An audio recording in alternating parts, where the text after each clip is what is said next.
How to fix Geometry Dash not opening on iPhone. Let's get started. Launch your Settings app. The very first thing you want to do is check your internet connection if you have stable internet connection or not. Or also what you can do is switch your network. If you're using Wi-Fi, switch to cellular data, and in the case you are using cellular data, switch to Wi-Fi. And then you can check whether your problem will be solved or not. Heading towards next solution, scroll down, open the option General, scroll all the way down, click on Shutdown. Now slide this icon to the right to turn off your phone. After you turn off your phone, wait for a few minutes and again turn it on and check whether your problem will be solved or not. Heading towards next solution, head back, go to the main page of settings, open the option General, open the option iPhone storage. Make sure you have enough storage in your device. If not, you can delete the unused apps. Likewise, open the app Geometry Dash.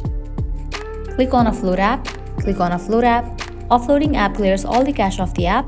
Once you offload the app, click on Reinstall app.